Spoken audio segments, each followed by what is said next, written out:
Salam sejahtera Sobat Kristiani, kita bertemu kembali di program kita, program Pesan yang Indah di Sobat Kristiani TV. Dan pada saat ini pesan yang indah dari firman Tuhan bagi kita, yaitu dari Injil Matius pasal 25 ayat 31 sampai dengan ayat 46. Firman Tuhan ini juga nanti akan menjadi khotbah bagi kita di kebaktian hari Minggu tanggal 22 November 2020. Hari Minggu itu adalah akhir tahun gerejawi dan juga menjadi peringatan akan orang yang telah meninggal di gereja HKBP. Disebutkan dengan akhir tahun gerejawi karena kalender gerejawi akan berakhir di hari Minggu tersebut dan akan dimulai lagi minggu berikutnya dengan Advent pertama. Perayaan Advent pertama. Demikian tahun gerejawi berjalan terus-menerus. Tidak sama dengan tahun Romawi yang kita ikuti, yaitu yang akan berakhir pada Desember 31. Dan pada hari Minggu itu, peringatan akan orang yang telah meninggal dunia adalah suatu kesempatan bagi kita untuk mengingat kembali orang-orang yang telah mendahului kita. Peringatan akan orang yang telah meninggal ini bertujuan untuk mengingatkan kita juga akan hari kematian kita, bahwa semua akan berakhir, bahwa segala sesuatu akan berakhir dan bumi ini pun, alam semesta akan berakhir dan manusia itu pun tidak ada yang kekal, semuanya akan menghadapi kematian. Bila kita mengingat saudara-saudara kita yang telah meninggalkan kita, yang telah meninggal dunia, itu juga menjadi peringatan bagi kita bahwa ada masanya bagi saya. Ada masanya saya juga harus meninggalkan segala sesuatu oleh karena kematian. Tetapi bagi orang Kristen tidak perlu takut dengan kematian, karena Tuhan Yesus Kristus telah mengalahkan kematian itu sendiri. Dan kematian itu sesungguhnya adalah satu jalan bagi kita untuk melihat dan memperoleh kehidupan yang kekal. Karena orang percaya yang mati, sekalipun mereka mati, mereka tetap hidup di dalam Kristus Yesus. Dan firman Tuhan yang menjadi khotbah kita dari Injil Matius pasal 25 ayat 31 sampai dengan ayat 46, demikian dituliskan. Penghakiman terakhir. Apabila Anak Manusia datang dalam kemuliaannya dan semua malaikat bersama-sama dengan Dia, maka Ia akan bersemayam di atas takhta kemuliaannya. Lalu semua bangsa akan dikumpulkan di hadapannya, dan Ia akan memisahkan mereka seorang daripada seorang, sama seperti gembala memisahkan domba dari kambing. Dan Ia akan menempatkan domba-domba di sebelah kanannya dan kambing-kambing di sebelah kirinya. Dan Raja itu akan berkata kepada mereka yang di sebelah kanannya, "Mari, hai kamu yang diberkati oleh Bapa-Ku, terimalah kerajaan yang telah disediakan bagi kamu sejak dunia dijadikan. Sebab ketika aku lapar, kamu memberi aku makan. Ketika aku haus, kamu memberi aku minum. Ketika aku seorang asing, kamu memberi aku tumpangan. Ketika aku telanjang, kamu memberi aku pakaian. Ketika aku sakit, kamu melawat aku. Ketika aku di dalam penjara, kamu mengunjungi aku." Maka orang-orang benar itu akan menjawab Dia, katanya, "Tuhan, bila manakah kami melihat Engkau lapar dan kami memberi Engkau makan, atau haus dan kami memberi Engkau minum? Bila manakah kami melihat Engkau sebagai orang asing dan kami memberi Engkau tumpangan, atau telanjang dan kami memberi Engkau pakaian? Bila manakah kami melihat Engkau sakit atau dalam penjara dan kami mengunjungi Engkau?" Dan Raja itu akan menjawab mereka, "Aku berkata kepadamu, sesungguhnya segala sesuatu yang kamu lakukan untuk salah seorang dari saudaraku yang paling hina ini, kamu telah melakukannya untuk aku." Dan Ia akan berkata juga kepada mereka yang di sebelah kirinya, "Enyahlah dari hadapanku, hai kamu orang-orang terkutuk. Enyahlah ke dalam api yang kekal yang telah sedia untuk iblis dan malaikat-malaikatnya. Sebab ketika aku lapar, kamu tidak memberi aku makan. Ketika aku haus, kamu tidak memberi aku minum. Ketika aku seorang asing, kamu tidak memberi aku tumpangan.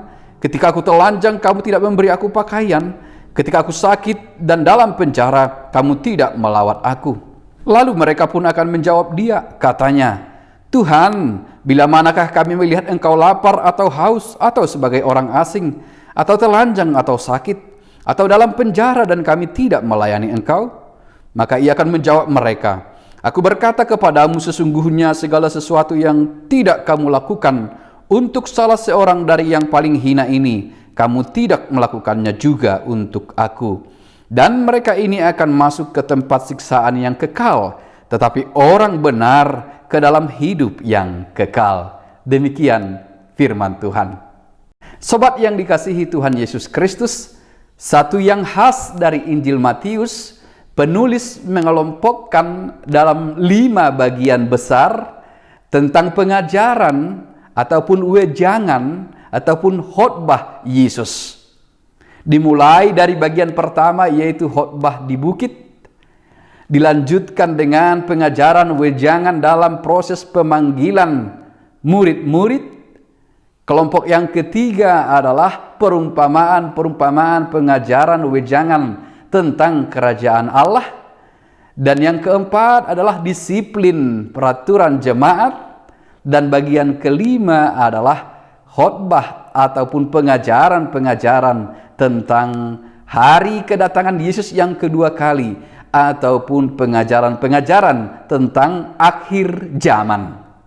Penulis Injil Matius juga menghadirkan Yesus sebagai gembala yang penuh dengan belas kasihan, melihat domba-dombanya yang dalam keadaan letih lesuh, seolah-olah mereka telah kehilangan gembala yang baik, yang menyediakan, yang memberikan makanan kehidupan bagi mereka. Dan sepanjang pengajaran Yesus di Injil Matius, kita akan terus melihat belas kasihan dari perbuatan, pengajaran, pekerjaan yang dilakukan oleh Tuhan kita Yesus Kristus. Dan kita tiba pada saat ini, yaitu bagian kelima yang saya sebutkan tadi, ajaran-ajaran tentang akhir zaman. Sobat Kristiani, sering diungkapkan bila judul atau kalimat atau kata yang dipakai juga menentukan kontennya. Judul atau kalimat yang dipakai untuk menggambarkan sesuatu juga mempengaruhi orang yang mendengar, juga akan mempengaruhi orang yang membaca. Menyangkut akhir zaman, kita juga menemukan beberapa kalimat atau perkataan yang mengandung arti yang sama dengan akhir zaman itu. Sering disebutkan juga dengan hari kiamat. Sering juga disebutkan dengan hari Tuhan. Kadang disebutkan juga dengan hari terakhir. Kadang disebutkan juga dengan kehancuran segala sesuatu. Dalam teks kita ini disebutkan dengan penghakiman terakhir.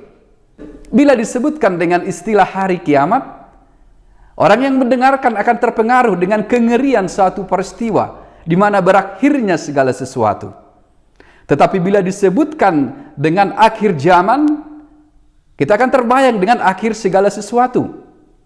Mungkin tidak harus selalu dengan bayangan kengerian atau peristiwa yang menakutkan. Dan bila disebutkan juga hari Tuhan, kita yang mendengar ada perasaan bahagia karena kita semua menantikan hari Tuhan. Sebab hari Tuhan pasti hari yang baik. Dan sering juga disebutkan dengan kedatangan Yesus yang kedua kalinya.